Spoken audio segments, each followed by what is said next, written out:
Pork chop. I hope that it's done properly. We'll find out.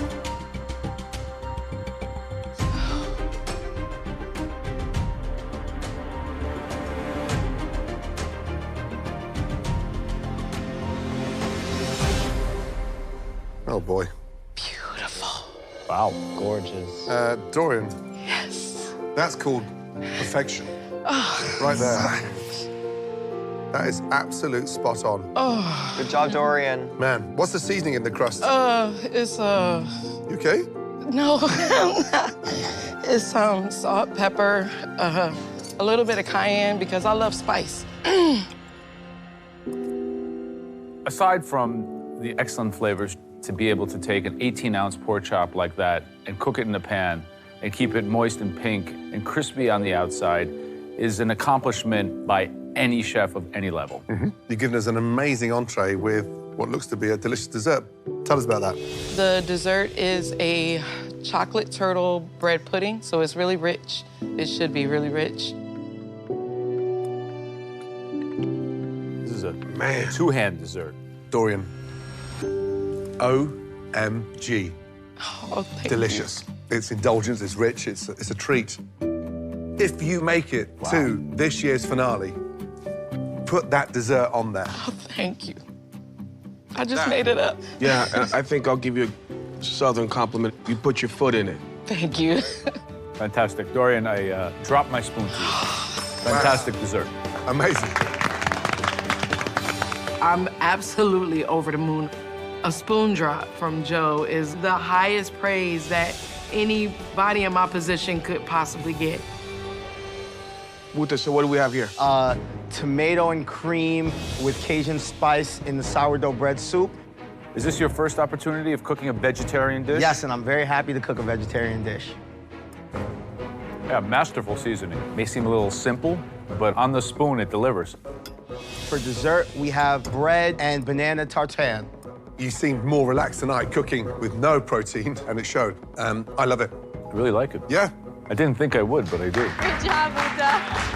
I'm watching all these other home cooks go up, and I am so glad to be up on the balcony right now. So what we have is an awesome chicken piccata. I made the breadcrumbs from drying out the sourdough rind, pureeing them with parsley, thyme, garlic, a little bit of pecorino.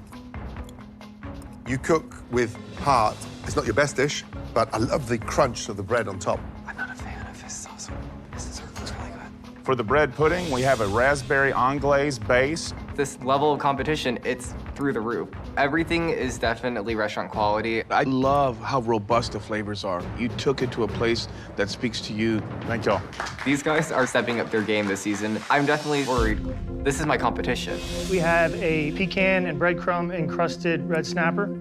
The breading's delicious. It's vibrant. It's a lovely crumb. I can even see a gratin of just a spinach with that breadcrumb on top. That's and what that's I was a beautiful. say. You don't even need the fish. Yeah, it's a beautiful good? side dish. That's how good it is. Tell us about this dessert. We've got a French toast stack with caramelized bananas and raw bananas with pecan dust on top.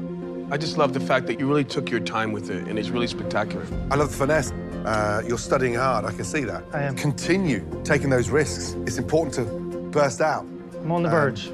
Good job. Thanks so much, Thank guys. you. That's what I'm talking about, man. How good is that cooking there? That's Come on. great. I mean, seriously. Guys, it's season 10. This year, more than ever, the level of cooking is extraordinary. The finesse that we've seen so far has been incredible. I just hope there's more. Next up, Sarah, please, let's go. Right now, I'm kicking myself because once again, I waited until the very last minute to plate. So we'll see how it turns out. Describe both dishes, please.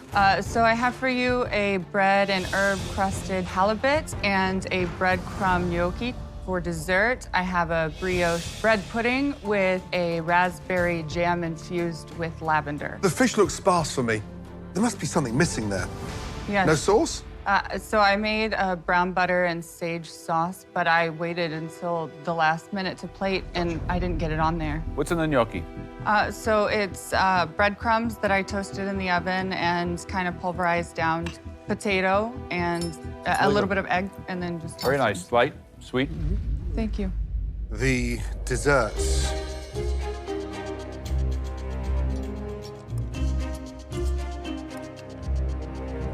The pudding's delicious, rich, sumptuous. Thank you. Yeah, I put this in the same category as Dorian's. It's like the fruit version of hers. It's really flavorful. The bread comes through. Bread 2 ways, just for the entree. Delicious. Thank you, I Chef. just got to get you a little bit more refined those last 15 minutes, thinking about the sauce. Okay. Good job. Thank you, Chef. Thank Thank you, you. Joe. Thank you. Good job, Sarah. Good job, Sarah. Great job. Brie.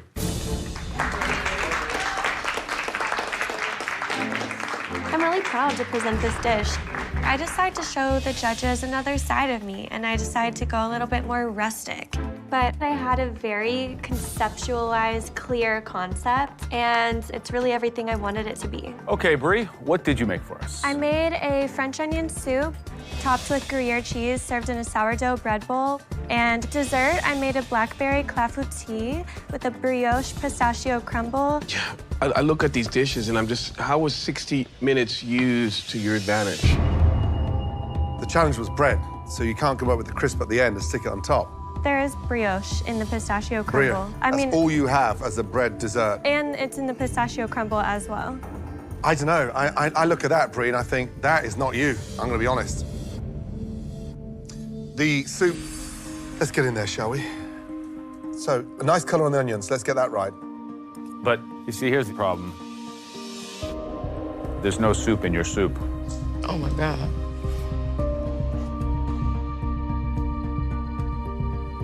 Damn. Quite frankly, it's not season 10 worthy.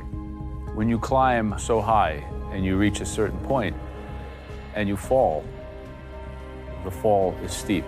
Right, where do we start from this? The dessert, for me, is an insult to France. A clafoutis, it's actually cooked in the mold.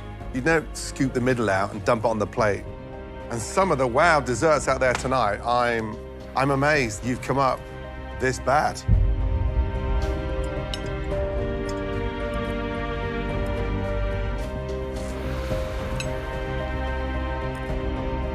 The shock for me is you sabotage your own success, scooping it out, dobbling on a plate. It's not because the oven was too hot or insufficient time. The actual dessert tastes good. It's just what you've done to it. Okay. Thank you. Thank you. Thank you. Chin up, girly. Everyone has a bad day. You're fine. Just feeling disappointed. I want to disappear, basically. Sorry. Sorry, Brie. Don't worry about it.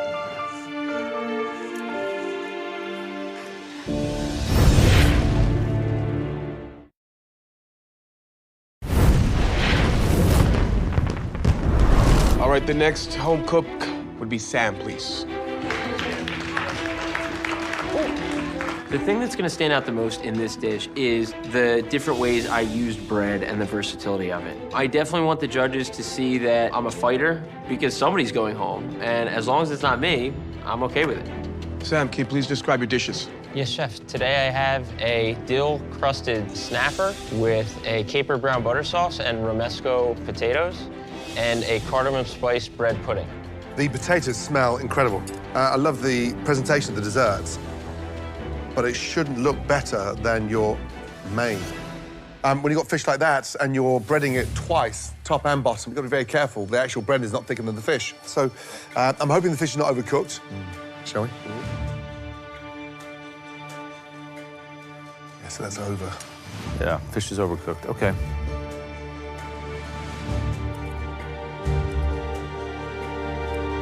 It's fresh snapper, right?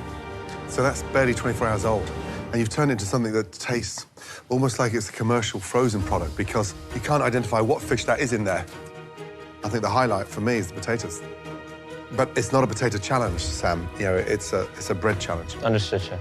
Unfortunately, as we approach the final 12, the complete lack of finesse on the preparation of the fish, the overcooked nature of the protein itself, at this point, I think we need to see more than that, quite frankly. Understood. Thank you, Joe. Dessert.